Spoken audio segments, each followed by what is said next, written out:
ಸೃಷ್ಟಿ media ಅಕಾಡೆಮಿಯಿಂದ RTA ಆಫೀಸಿಗೆ ಬಂದಿದ್ದೀವಿ. ಅಲ್ಲಿನ ರೂಲ್ಸ್ ಆ್ಯಂಡ್ ರೆಗ್ಯುಲೇಷನ್ಸ್ ಹೇಗಿದೆ ಅಂತ ನಾವೀಗ ತಿಳ್ಕೊಳಕ್ಕೆ ಅಂತ ಬಂದು ತುಂಬ ಕ್ಯೂರಿಯಾಸಿಟಿ ಇದೆ. ನಾವೀಗ ತಿಳ್ಕೊಳಕ್ಕೆ ಅಂತ ಒಳಗೆ ಹೋಗ್ತಾ ಇದ್ದೀವಿ. ಬನ್ನಿ ಏನೇನೆಲ್ಲ ರೂಲ್ಸ್ ಇದೆ ಅಂತ ತಿಳ್ಕೊಳ್ಳೋಣ.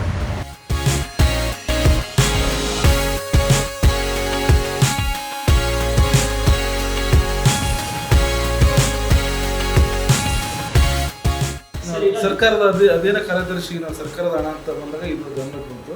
ಸರ್ಕಾರದ ಅಧೀನ ಕಾರ್ಯದರ್ಶಿ ಅಂತ ಬರ್ತದಲ್ಲ sir, department of under secretary ಅವರು ನಾವು RTA ಹಾಕ್ಬೋದಾ?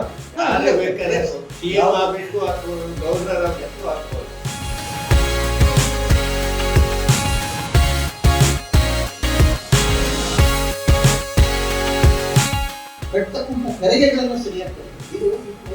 ಇದೊಂದು ಎಕ್ಸಾಂಪಲ್. ಈಗ ಸಾವಿರಾರು ಈಗ ರಿಜಿಸ್ಟರ್ ಮಾಡಿದವ್ರ ಮೇಲೆ ಇದು ಕ್ರಮ ಮಾಡಕ ಲೀಗಲ್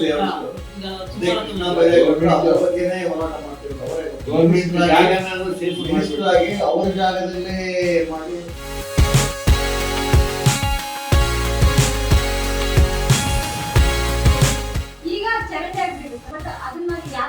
ಮೇಡಮ್, ಈಗ ಯಾವುದೇ ಕಾರಣಕ್ಕೂ ಕೂಡ ತ್ಯಾಜ್ಯ ನೀರು ಈಗ ನಿಮ್ಮ ಗ್ರಾಮ ಪಂಚಾಯತ್ನ ಅಥವಾ ಪಟ್ಟಣ ಪಂಚಾಯತಿಯವರು ಅದನ್ನು ಶುದ್ಧೀಕರಿಸಲೇಬೇಕು ಅಥವಾ ಬಿಡಬಾರದು ಅಂತ ಇದು ಒಂದು ಕಾರಣ. ಕಾರ್ಖಾನೆಗಳು ಮಾಡಬಾರದು.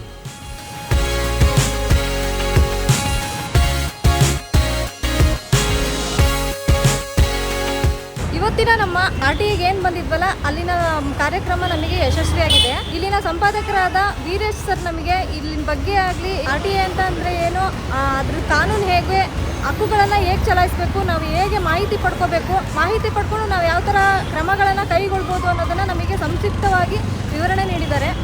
ನಮಗೆ ವಿವರಣೆ ನೀಡಿದಂಥ ವೀರೇಶ್ ಸರ್ ಅವರಿಗೆ ತುಂಬ ಹೃದಯದ ಧನ್ಯವಾದಗಳು.